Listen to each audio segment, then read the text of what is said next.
آن حضرت صلی اللہ علیہ وآلہ وسلم پر وحی کا ابتدائی دور اچھے سچے پاکیزہ خوابوں سے شروع ہوا۔ آپ خواب میں جو کچھ دیکھتے وہ صبح کی روشنی کی طرح صحیح اور سچا ثابت ہوتا۔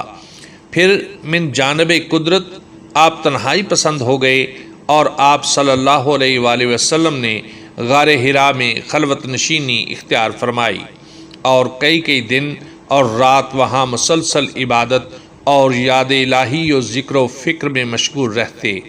جب تک گھر آنے کو دل نہ چاہتا توشہ ہمراہ لیے ہوئے وہاں رہتے۔ توشہ ختم ہونے پر ہی اہلیہ محترمہ حضرت خدیجہ رضی اللہ تعالی عنہما کے پاس تشریف لاتے اور کچھ توشہ ہمراہ لے کر پھر وہاں جا کر خلوت گزین ہو جاتے۔ یہی طریقہ جاری رہا یہاں تک کہ آپ پر حق منکشف ہو گیا اور آپ غار حرا ہی میں قیام پذیر تھے کہ اچانک حضرت جبرائیل علیہ السلام آپ کے پاس حاضر ہوئے اور کہنے لگے کہ اے محمد صلی اللہ علیہ وآلہ وسلم پڑھو۔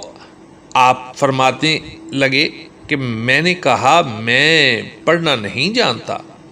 آپ صلی اللہ علیہ وآلہ وسلم فرماتے ہیں کہ فرشتے نے مجھے پکڑ کر اتنے زور سے بھینچا کہ میری طاقت جواب دے گئی۔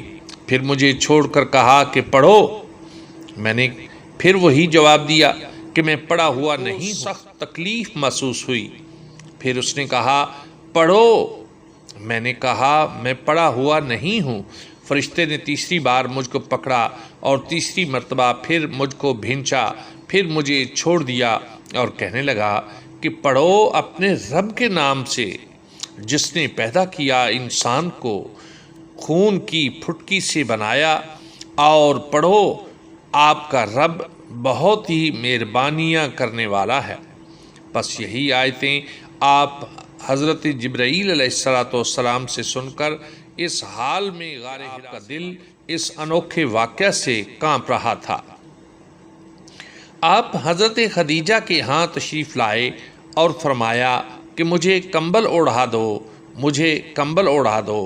لوگوں نے آپ صلی اللہ علیہ وآلہ وسلم کو کمبل اوڑھا دیا۔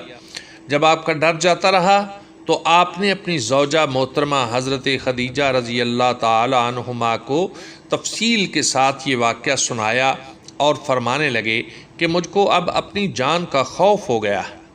آپ کی اہلیہ محترمہ حضرت خدیجہ رضی اللہ تعالی عنہما نے آپ کی ڈھارس بندھائی اور کہا کہ آپ کا خیال صحیح نہیں ہے۔ خدا کی قسم آپ کو اللہ کبھی رسوا نہیں کرے گا۔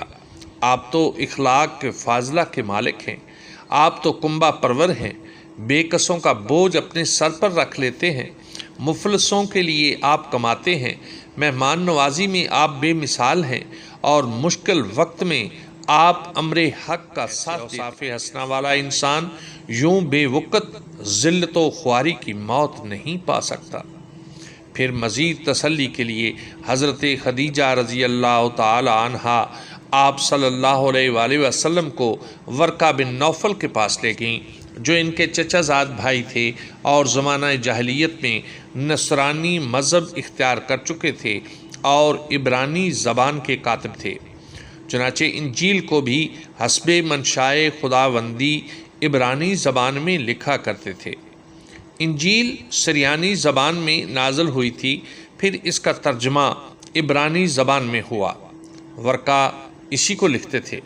وہ بہت بوڑھے ہو گئے تھے، یہاں تک کہ ان کی بینائی بھی رخصت ہو چکی تھی۔ حضرت خدیجہ رضی اللہ تعالی عنہا نے ان کے سامنے آپ کے حالات بیان کیے اور کہا کہ اے چچا زاد بھائی، اپنے بھتیجے محمد صلی اللہ علیہ وآلہ وسلم کی زبانی ذرا ان کی کیفیت سن لیجئے۔ وہ بولے کہ بھتیجے آپ نے جو کچھ دیکھا ہے اس کی تفصیل سناؤ۔